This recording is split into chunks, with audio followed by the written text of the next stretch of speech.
Hi ನಮಸ್ಕಾರ ಎಲ್ರಿಗೂ. Welcome back to Lekha vlogs. ಇವತ್ತು ನಾವು ಎಲ್ಲಿಗೋ ಹೋಗ್ತಾ ಇದ್ದೀವಿ. ಎಲ್ಲಿಗೆ ಅಂತಂದರೆ ಎಷ್ಟು ಫೌಂಡೇಶನ್ ಯೂಸ್ ಮಾಡಿದ್ರೂ ನನ್ನ ಸ್ಕಿನ್ನಿಗೆ ಸೆಟ್ ಆಗೋ ಥರ ಯಾವುದೂ ಸಿಗಲಿಲ್ಲ. ಸೊ ಅದಕ್ಕೆ ಇವತ್ತೊಂದು ಫೌಂಡೇಶನ್ ತೊಗೊಳ್ಳೋಣ ಅಂತ ಹೋಗ್ತಾ ಇದ್ದೀನಿ. ಬನ್ನಿ ನೋಡೋಣ ಇವತ್ತು ನನ್ನ ಸ್ಕಿನ್ನಿಗೆ ಸೆಟ್ ಆಗೋ ಥರ ಫೌಂಡೇಶನ್ ಸಿಗುತ್ತಾ ಇಲ್ವಾ. ಆಟೋ ಬುಕ್ ಮಾಡ್ಕೊಂಡು ನಾವು ಆಟೋದಲ್ಲಿ ಹೋಗೋಕ್ಕೆ ಸ್ಟಾರ್ಟ್ ಮಾಡಿದ್ವಿ. ಸೊ ಹೋಗ್ತಾ ಹೋಗ್ತಾ ನಾನೊಂದು ಪ್ರಾಮಿಸ್ ಮಾಡಿದ್ದೆ. ಅದೇನಪ್ಪ ಅಂತಂದರೆ ಫೌಂಡೇಶನ್ ಮೀನ್ಸ್ ಫೌಂಡೇಶನ್ ಓನ್ಲಿ, ಬೇರೆ ಏನೂ ನೋಡಬಾರ್ದು, ಬೇರೆ ಏನೂ ತೊಗೋಬಾರ್ದು ಅಂತ. ಯಾಕೆ ಅಂತಂದರೆ ಅಲ್ಲಿ ಹೋದರೆ ಅಣ್ಣ ಆಮೇಲೆ ಲಿಪ್ಸ್ಟಿಕ್ ಮತ್ತು ಪರ್ಫ್ಯೂಮ್ ಅದು ಇದು ತೋರಿಸಿ ನನಗೆ ಟೆಂಪ್ಟ್ ಮಾಡ್ತಾರೆ. ಸೊ ಹಂಗಾಗಿ ಬೇರೆ ಏನೂ ತೊಗೋಬಾರ್ದು, ಓನ್ಲಿ ಫೌಂಡೇಶನ್ ಅಷ್ಟೇ ತೊಗೊಂಡು ರಿಟರ್ನ್ ಆಗೋಣ ಅಂಥೇಳಿ ಮನಸಲ್ಲೇ ಅಂದ್ಕೊಂಡು ಹೋಗ್ತಾಯಿದ್ದೀನಿ.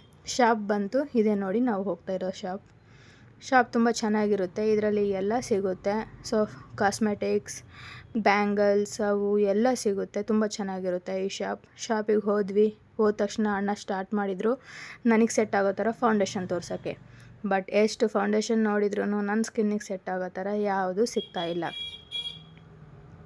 ತುಂಬ ಬ್ರ್ಯಾಂಡ್ಸ್ ನೋಡಿದ್ವಿ, ಎಲ್ಲ ಬ್ರ್ಯಾಂಡ್ಸಲ್ಲೂ ನನ್ನ ಸ್ಕಿನ್ ಟೋನ್ಗೆ ಯಾವುದೂ ಸೆಟ್ ಆಗ್ತಾಯಿಲ್ಲ. ಸೊ ಫೈನಲಿ ಸಿಗುತ್ತಾ ಇಲ್ಲ ಅಂತ ಅಂದ್ಕೊಂಡೆ. ಇಲ್ಲಿ ನೋಡ್ಬೋದು ನೀವು, ಮಾರ್ಸ್ ಅವ್ರದ್ದು ಮತ್ತು ಹುಡಾ ಬ್ಯೂಟಿ ಅವ್ರದ್ದು. ಸೊ ತುಂಬ ಕಾಸ್ಮೆಟಿಕ್ಸ್ ತೋರಿಸಿದ್ರು ಅವರು, ಮ್ಯಾಕ್ ಅವ್ರದ್ದು ಎಲ್ಲ ತೋರಿಸಿದ್ರು. ಬಟ್ ಯಾವುದೂ ನನಗೆ ಸೆಟ್ ಆಗ್ತಾ ಇರಲಿಲ್ಲ.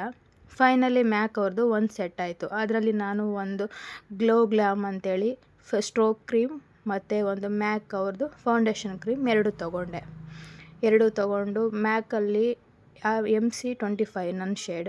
ಮತ್ತು ಬರ್ತಾ ಅಲ್ಲಿ ಒಂದು ಶುಗರ್ ಕೇನ್ ಜ್ಯೂಸನ್ನು ಕುಡಿದ್ವಿ ನಾವು, ಯಾಕಂದರೆ ತುಂಬ ಬಿಸಿಲಿತ್ತು ಆಚೆ.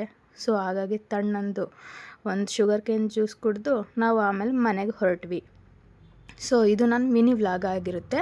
ಸೊ ಯಾರೆಲ್ಲ ನಾನು ಯೂಟ್ಯೂಬ್ನ ಫಸ್ಟ್ ಟೈಮ್ ನೋಡ್ತಾ ಇದ್ದೀರಾ, ನಿಮಗೆ ನನ್ನ ಯೂಟ್ಯೂಬ್ ಚಾನಲ್ ಇಷ್ಟ ಆದರೆ ಪ್ಲೀಸ್ ನನ್ನ ಚಾನಲ್ನ ಸಬ್ಸ್ಕ್ರೈಬ್ ಮಾಡ್ಕೊಳ್ಳಿ, ಹಾಗೆ ಶೇರ್ ಮಾಡಿ, ಕಮೆಂಟ್ ಮಾಡಿ, ಫಾಲೋ ಮಾಡಿ please. Thank you so much.